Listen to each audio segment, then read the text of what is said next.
Olá, artista! Tudo bem com você? Eu sou Poliana Ferreira e hoje, no Conversa com Especialista, vamos conhecer um pouco mais do universo do vinho, que também é uma arte e tem muitas semelhanças entre a pintura. Ficou curioso para saber que semelhanças são essas? Então você já sabe, não saia daí!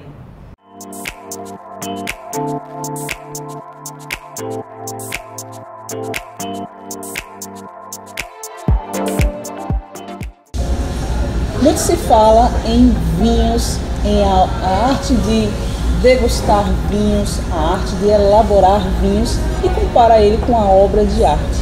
E na verdade é uma das grandes criações humanas, tem muito a ver com a história e a cultura e tem sensações muito parecidas, como o prazer, o êxtase, a vitalidade e a inspiração causadas por ambas as artes, a pintura e a arte de degustar o vinho.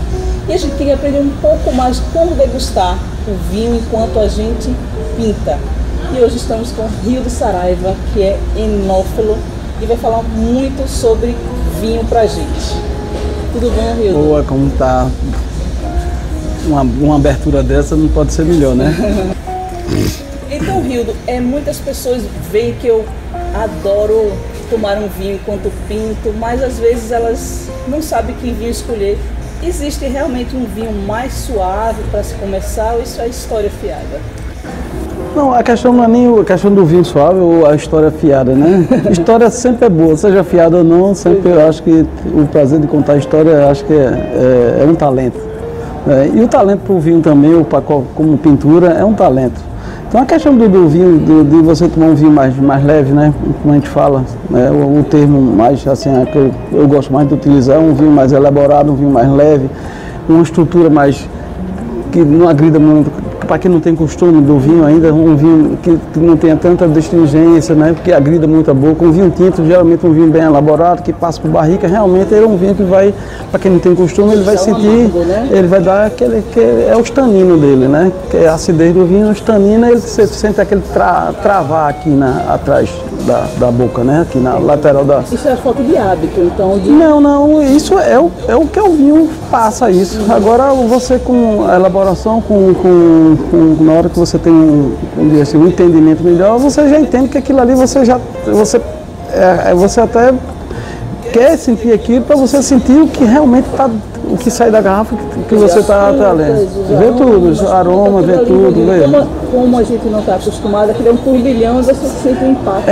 Só o tempo, a informação, você sempre está degustando, eu acho que é interessante. Não parar na primeira que você sentir, sim para você buscar as coisas que as anúncios que você vai estar ali entendendo que está ali dentro daquela taça, porque não é fácil, porque o vinho não é só uma bebida que você está tomando ali, tem muita história ali por trás, tem muito processo. Então um bom vinho realmente passa por várias etapas e cadeia de gente. São camadas. Você vê que desde o plantio, né, porque você está tomando vinho, mas você tem que lembrar que o vinho está lá, a qualidade do terroir, que a gente chama que é onde está as videiras, né, estão plantadas, como é a elaboração, como é a colheita, como é o preparo, é um processo. Então, se você pegar um vinho bem elaborado, quando você vê um preço muito baixo, é a questão de que aquilo ali não passa por nada de um processo. É colheita tudo em máquina. Não existe um vinho bom que seja mais em conta, mais acessível? Tem. Eu costumo dizer que o melhor vinho é aquele que você gosta. Esse é um ponto de partida. Agora, o que você vai...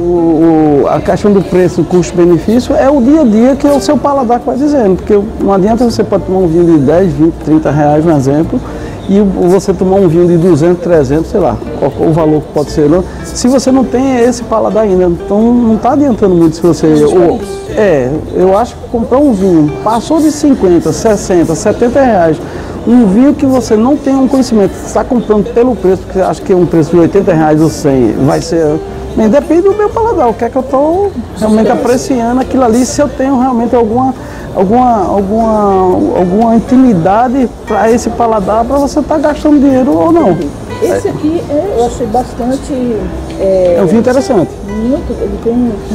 Primeiro, a gente está falando de um vinho reserva, um Uva Tinta, um Merlot, né? Um vinho Ele chileno. é adocicado, muito saboroso. O doce não, ele não Está doce, presente. não tá não, porque ele é uma uva, vamos dizer, toda uva tinta, depende da maturidade dele, você vê esse lado doce, mas ele tem uma colheita, ele tem que estar aqui um vinho ácido e bem elaborado. Você vê que ele não está tão, se você der um gole agora, é um vinho que está muito tranquilo na boca. Eu não falo nem suave, tá? É um vinho muito tranquilo na boca. Você não gosta muito do termo Não, suave. porque vinho suave não é vinho. Assim, na qualificação das pessoas que... Mas ele cheira maravilhoso. Bom, você vê as uvas, você vê a fruta vermelha bem presente, né? Na hora que você... E é para botar o nariz mesmo, não tem problema você botar o nariz dentro da taça. E você dá uma... Quando na hora que você mexe... A acidez quando faz Não, você está respirando vinho, o oxigênio aqui está ajudando ele, deixa ele um pouco mais tranquilo. Né? Por isso que a gente fala assim, muita gente fala em decantar vinho, né? Bota no decanto, porque depende do vinho, do tipo do vinho, porque esse ainda é um vinho para levar decanter, mas ele está airando aqui, querendo que o ar está entrando e ele está deixando o vinho como se fosse acalmando ele aqui. O oxigênio ajuda nisso aí. Tanto o oxigênio prejudica, se você abrir uma garrafa e deixar aberta, vai oxidando, mas no processo dele ele também está ajudando nesse processo que a gente abriu e está degustando o vinho. Então, para quem quer pintar, qual seria um vinho assim que ele tomasse de forma mais tranquila, sem sair do realismo para chegar no abstrato? Eu acho muito, depende da hora que você vai pintar. Se você começar de manhã, você começar com um vinho tinto de manhã, é complicado. Né? Você vai começar com um vinho muito potente num calor que a gente estamos no Nordeste. É bastante né? Nós estamos no Nordeste. Então, o que é até para quem não tem costume com vinho, eu sempre dou a dica. Não, porque eu tomei o vinho tinto, eu não gosto. O vinho tinto, realmente, eu não gosto de vinho porque eu tomei o vinho e travou na boca. Comece pelo vinho branco, comece pelo espumante, mas é bem mais refrescante, que é uma bebida, um rosé, um brut, pode ser sem problema nenhum. E você pode começar por um estágio, né? Já começar de manhã, é o normal, você sempre começa com as uvas mais frescas e depois termina na tinta, não ao contrário. Entendi. Você começa com um espumante, um brut ou rosé, ou um vinho rosé, ou um vinho branco. E no final você pode ir nessa...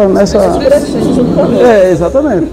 E o tinto no final, e principalmente o que é que você está comendo. Não é? Que geralmente quem está pintando não está comendo nada. Tá? Belisca alguma coisa, um queijinho, uma torradinha. O vinho branco vai muito bem. Você começando de manhã aí. Pode ser que muita gente não se dê com algum espumante, né? Porque ela tem o processo do gás, né? Que é utilizado dentro da espumante ou champanhe. E o branco, você tem vários vinhos brancos aí acessíveis também. Entendeu? Você tem brancos bons de 20 e pouco, 30 e poucos reais.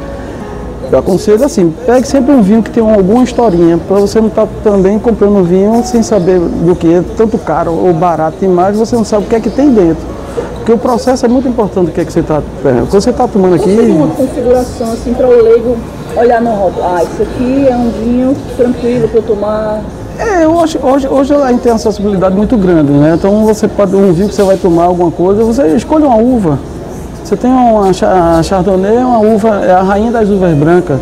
Mas tem uma uva mais festiva, tem a Sauvignon Blanc, que é uma uva que é bem mais refrescante, né? Tem muito, você vê, se você pegar aqui, você vai ver na uva branca, você vai ver o abacaxi, né? É muito frutado, né? Bastante frutado a uva Sauvignon Blanc. Entendeu? Para quando você quer pegar um vinho um pouco mais elaborado, a uva Chardonnay, ela é um vinho, uma uva muito equilibrada. Eu adoro a uva Chardonnay. Entendi. Depende da ocasião.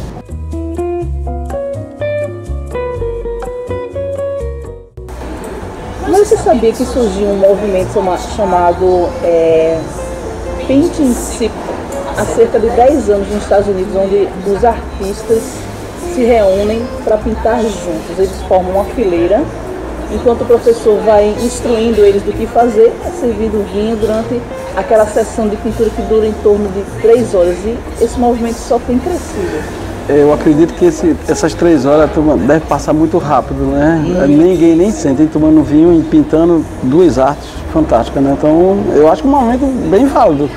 Porque essa tradição de juntar as pessoas, o vinho, isso tem, já é uma coisa milenar, né? Pois é, desde a Grécia, da Roma Antiga, que tudo. A arte está assim, ó, lado junto. Lado.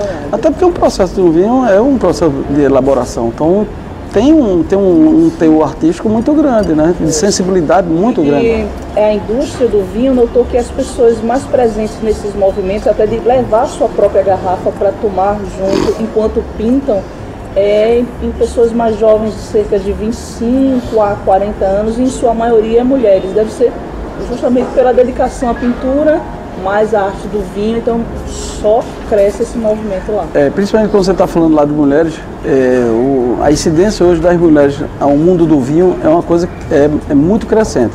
Uma coisa masculina até um pouco tempo atrás, né?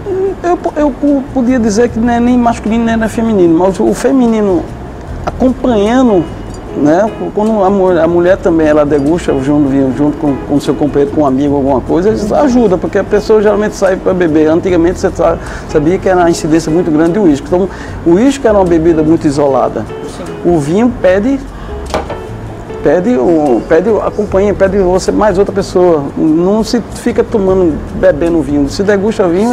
E a conversa ela integra, o vinho integra muitas pessoas. Eu noto que assim, os homens se aprofundam mais no fazer e no entender, e as mulheres em degustar.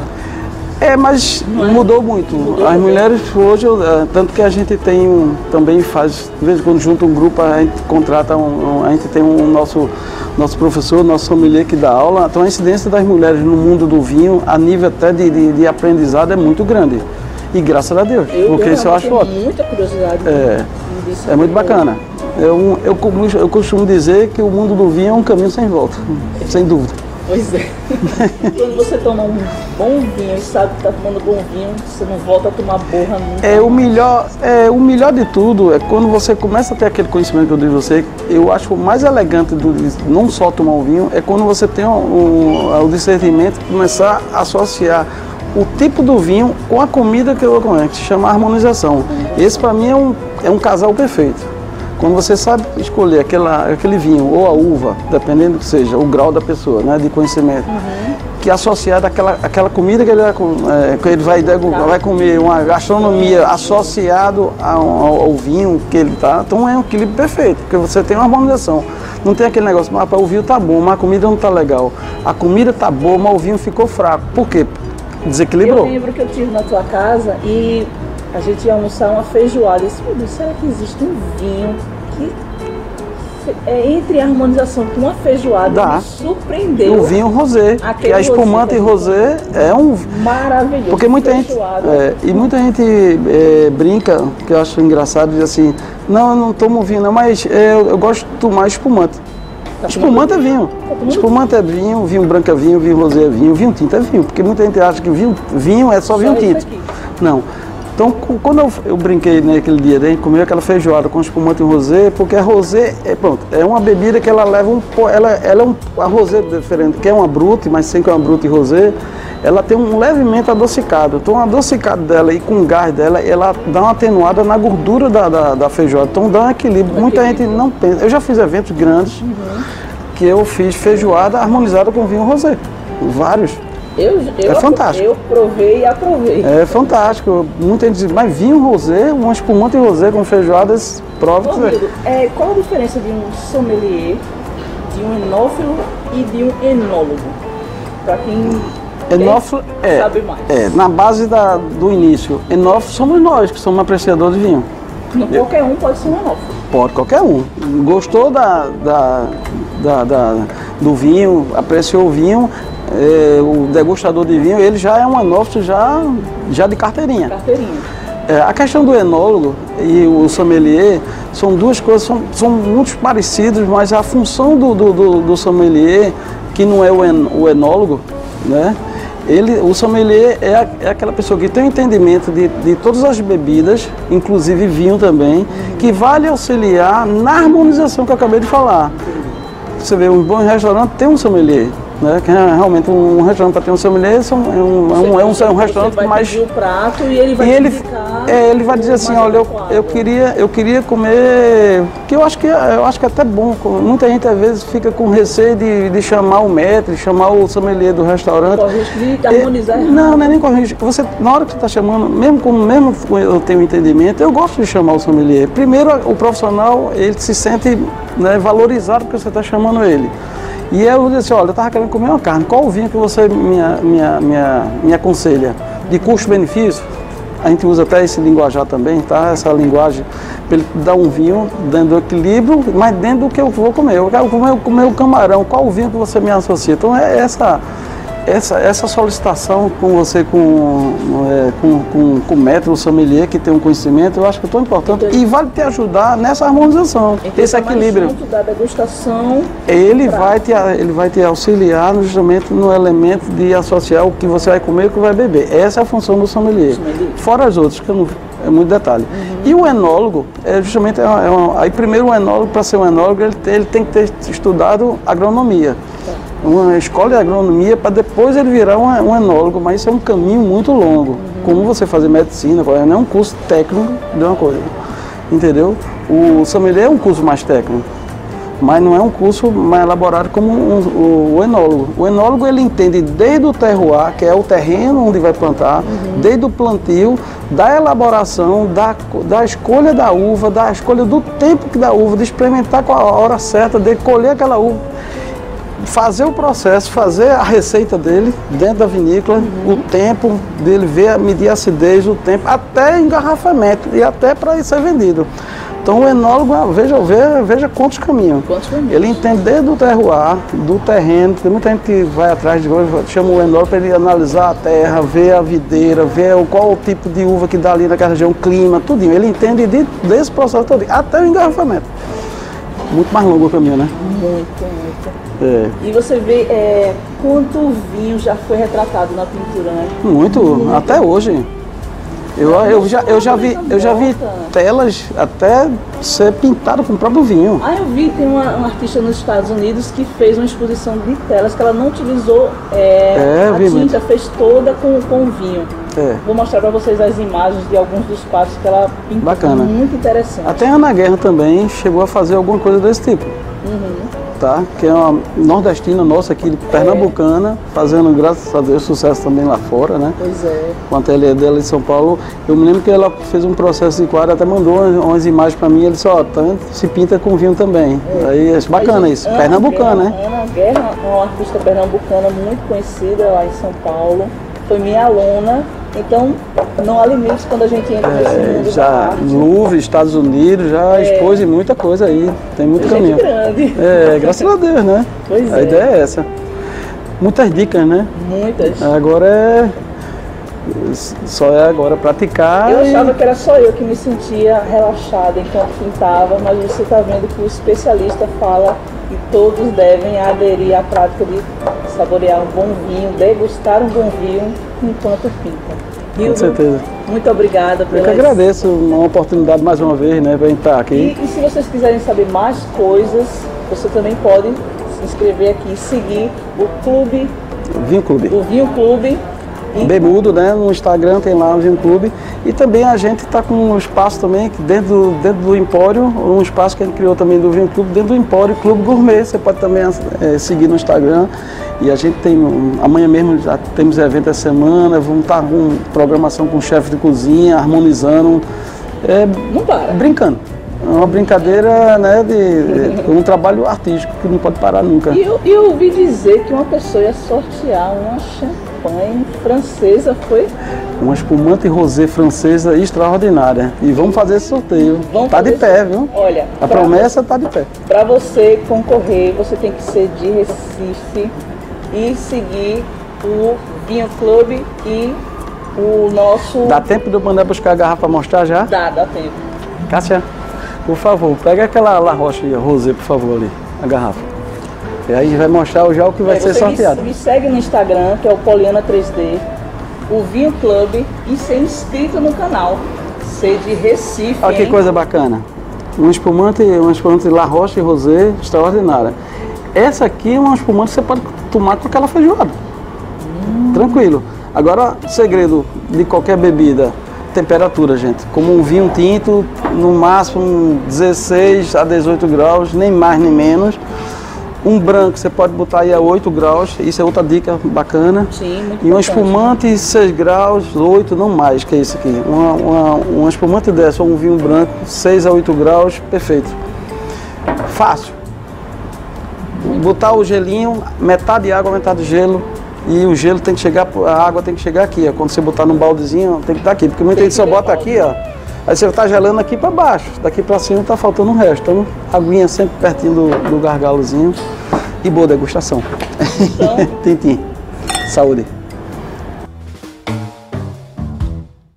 Então, artista, gostou de conhecer um pouco mais sobre esse universo fascinante que é a arte de degustar um bom vinho aliada com a pintura? Se você já fazia uso do Paint and Sup, deixa aqui, ó, nos comentários, ou se a partir de agora você vai aderir. E não se esqueça de se inscrever no canal, fazer um comentário, deixar o seu like, compartilhar com os amigos.